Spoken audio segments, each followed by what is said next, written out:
पैमाने पर अनियमितता का पहला केंद्र बिंदु उन्हें 192 सीट में हम लोगों ने दिया है।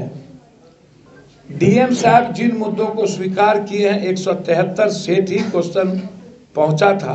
क्या आपको लगता है कि बीपीएससी आंदोलन के आड़ में प्रशांत किशोर जी अपनी राजनीति नहीं, मैं ये सब चीज नहीं, आई डोंट, मैं किसी व्यक्ति के बारे में नहीं कहूँगा। नमस्कार, आप देख रहे हैं न्यूज़ फॉर नेशन। मैं आपके साथ अभिजीत सिंह।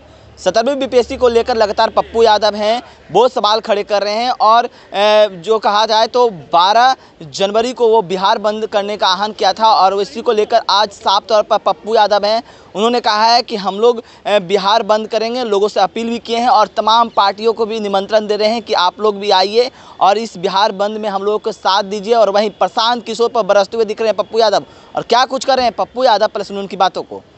और कुछ नहीं है कल के बंद पर। क्या आपको लगता है कि बीपीएससी आंदोलन के आड़ में प्रशांत किशोर जी अपनी राजनीति नहीं, मैं ये सब चीज नहीं, आई डोंट, मैं किसी व्यक्ति के बारे में नहीं कहूँगा। लेकिन आप भी तो कांग्रेस में ही है जी। आपने बोला कि कांग्रेस से मैं अपील करूंगा, आप भी तो कांग्रेस का ही एक हिस्सा है। भैया, मैं बिहार कांग्रेस की बात नहीं कर रहा हूँ। अब हर मुद्दे को तो हमारे साथी हैं जो हर जी भीम आदमी पार्टी। पप्पू जी, एक सवाल, एक तेजस्वी यादव बार बार कर रहे हैं हम छात्रों के साथ, उस दिन भी आपने कहा कि सड़क पे आना चाहिए, आज भी अपील कर रहे हैं कि हर पार्टी को आना चाहिए। मैं देखिए किसी का प्रवक्ता नहीं हूँ, सब लोग अपने अपने तरीके से आंदोलन करते हैं, लेकिन मेरी गहरी चिंता है कि बच्चों के भविष्य और क्वेश्चन से ज्यादा लोगों को राजनीति और सत्ता की चिंता है, बच्चों की चिंता किसी को नहीं। पप्पू जी, आप भी क्या 2025 की तैयारी कर रहे हैं बीपीएससी के माध्यम से? आपको जन्म कब लिए? हाँ, तो हम 90 के पहले से ही ऐसी लड़ाई लड़ते हैं और यूपीएससी, बीपीएससी, एसएससी से लेकर, और हम 2 बार पहले हम और आजाद पार्टी चुनाव साथ में लड़ चुके हैं। 2 बार पहले लड़ चुके हैं, एक बार 2.5% वोट, एक बार 2.25% वोट हमें आ चुका है। और हमारा कभी भी जीवन में राजनीति से कोई संबंध नहीं होता। सर, आपने कांग्रेस को सर बुलाया बिहार बंद में, राजद को क्यों नहीं सर? मैंने कहा कि जो लोग महागठबंधन में अभी छात्र के साथ हमने देखा, राजद के लोग सड़क पे नहीं है, जो सड़क पर है उनसे अपील किया। आप भी कल बिहार बंद कर रहे हैं, तो ये तो राजनीति हुई ना चुनावी वर्ष में। हम तो डेली बिहार बंद करते हैं। सर, किसी कोचिंग हम कोनो एक दिन तो बिहार बंद करते नहीं। अभी तो गवर्नर से भी मिले थे, आपने कहा था कि हम तो 2 बार गवर्नर से मिल चुके हैं। हम तो दिल्ली बंद किए थे यूपीएससी में और लाठी और बम खाए थे। तो हम क्या देश का प्रधानमंत्री बनना सपना देख रहे थे? जब कोरोना में पूरी दुनिया की मदद कर रहे थे तो क्या हमको प्रधानमंत्री मोदी को हटा के हमको बैठना था? सर, किसी कोचिंग संस्था का नाम ले, कहीं खान सर का इशारा तो नहीं कर रहा है? हम किसी संस्था का नाम, लगभग कोचिंग माफियाओं की बात कर रहे हैं, जो लोग वहाँ भी थे और जो लोग बीपीएससी के साथ। आपने कहा बीपीएससी के खिलाफ जो लोग बोल रहे हैं उनको नोटिस कर रही है बीपीएससी। भैया देखिए ना, सुबह बाजत बाजत चलनियों बाजत, शीशा के घर में रह के पत्थर फेंकते हैं। हम बीपीएससी के चेयरमैन से आग्रह करेंगे कि पेपर क्वेश्चन लीक आउट क्यों हो रहा है?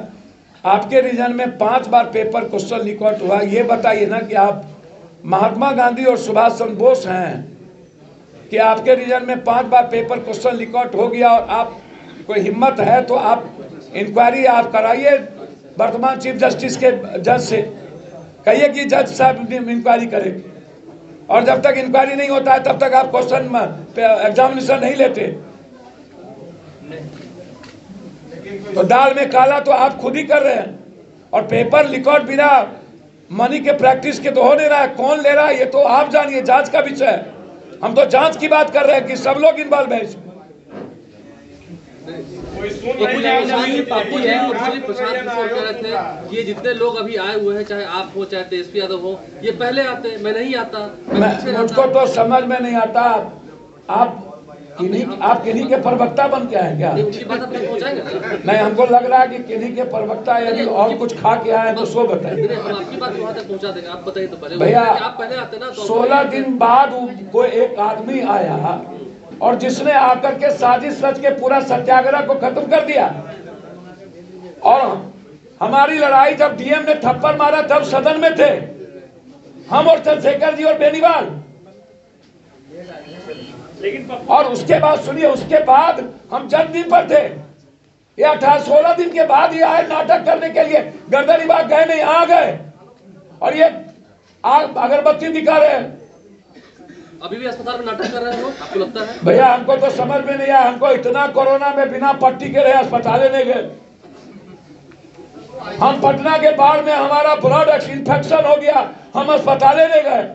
हमारा उम्र अब 58 में इन कर गया, 57 लास्ट किया, आज तक अस्पताल में नहीं गए। बाप रे बाप, ये 2 दिन में अस्पताल लोग चले जाते हैं। पहले तो हम कहेंगे मैदानता पर। भैया व्यापक पैमाने पर अनियमितता का पहला केंद्र बिंदु उन्हें 192 सेट में हम लोगों ने दिया है। डीएम साहब जिन मुद्दों को स्वीकार किए हैं, 173 सेट ही क्वेश्चन पहुंचा था 192 में, तो 192 में 173 क्वेश्चन सेट ही पहुंचना, यह अपने आप में सीधा दिखता है कि अनियमितता है और पेपर लीक आउट गायब है।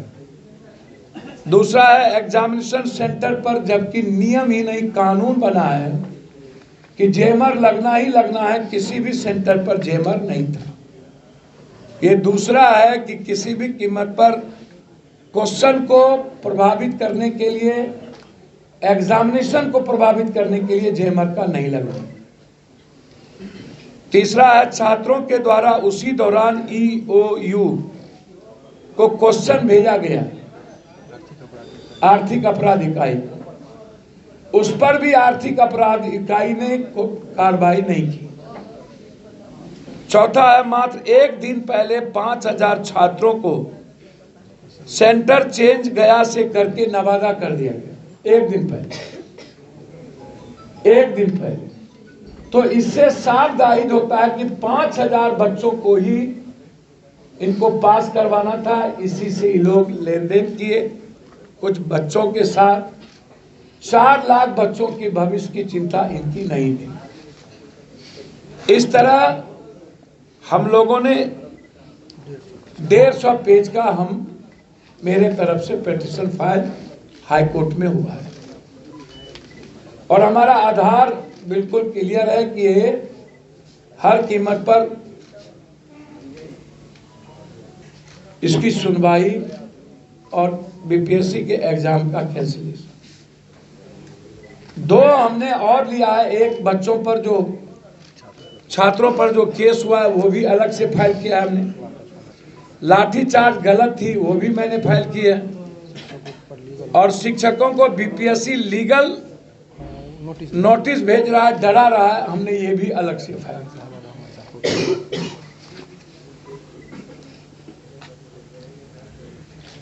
एक केस हमने अलग फाइल किया जिसमें एग्जामिनेशन कैंसिलेशन का है। 3 केस अलग फाइल किया जिसमें लाठी चार्ज का और बच्चों पर केस का। तो इसीलिए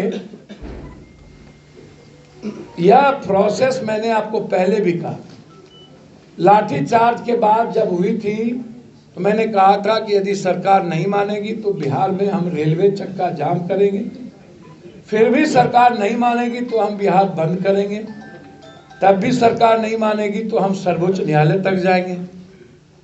हमने कहीं भी पप्पू यादव या चंद्रशेखर रावत या ओबीसी या हमारे साथियों का नाम आगे नहीं लाया।